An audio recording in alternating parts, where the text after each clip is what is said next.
everybody. Let's take a second and talk about articulations on specifically the trombone, but this will apply also to euphonium, a little bit to tuba, as well as trumpet and French horn. So, articulation, the way, especially on trombone, that we make sure all of our notes speak.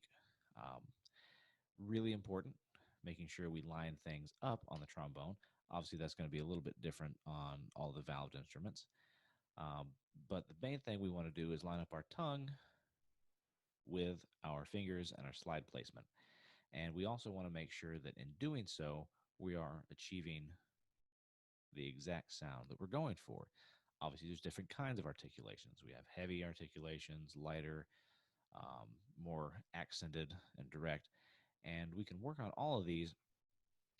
Probably the best way that I like to work on them is to do scale practice or other types of um, practice and add tonguing into it. So, say you're working on scale patterns, or just a scale, or a major scale, a minor scale, whatever kind of uh, scale you're working on or pattern you're working on, instituting in that pattern a tugging exercise. You can also utilize it possibly like range expansion studies.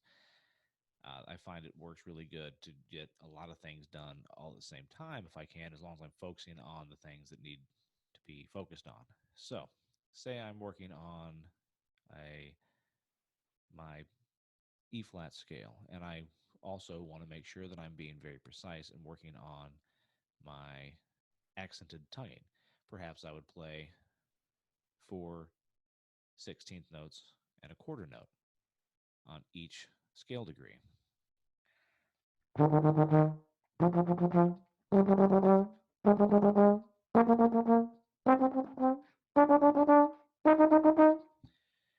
And I would work on making sure I'm trying to get a good accented attack on each one of those notes. Um, you could also do that if you want to practice working on a legato or tenuto type accents.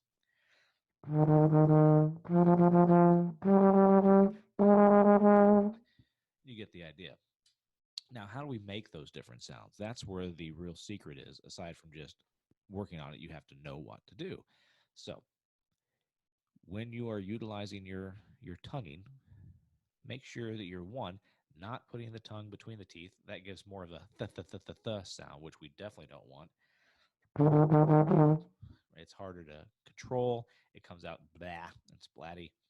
And also, it's never going to be quite as fast or as clean as if you have your tongue right behind your teeth. A lot of people describe it as almost touching the top of the back of your top teeth, where they meet the gums. I like to pull my tongue farther back, and I think it's something that's very, very much different person to person, and the way your physiology is and how your mouth is made up.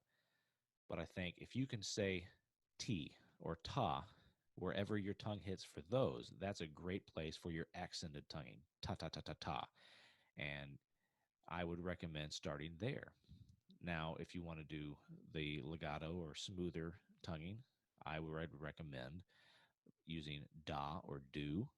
You notice ta, da, the tongue comes farther forward, it's down a little bit, and it's wider as it hits, a little bit wider as it hits the front, so the air doesn't come out as explosively.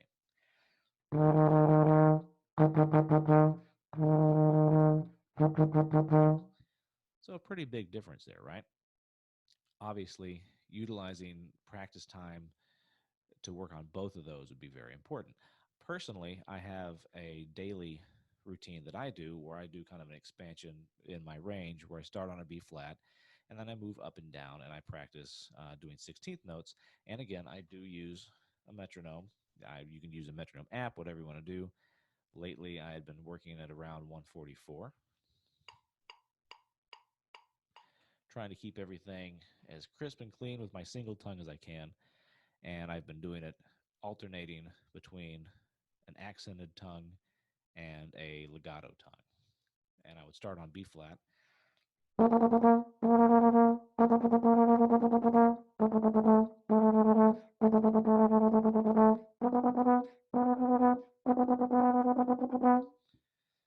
And I would do that until I got all the way up to the B flat an octave above where I started, as well as the B flat an octave below where I started.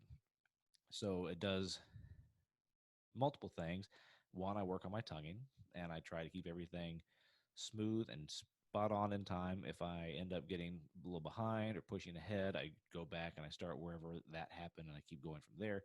And it also means that I'm doing some interesting interval jumps because I'm expanding up a half step each time. So as you notice, I just went down from B flat to an A, and then I went up to the B natural. After B, I would go to A flat, then to C, and I would keep expanding until I got to the wider end of the range.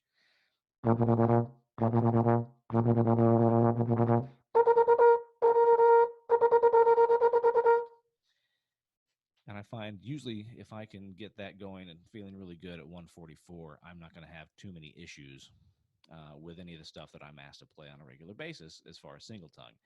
Um, we could get into multiple tonguing, but I think I'll save that one for a different video. So go work on whatever pattern or scale you are working on and maybe add some tonguing into it. Don't forget to use your metronome.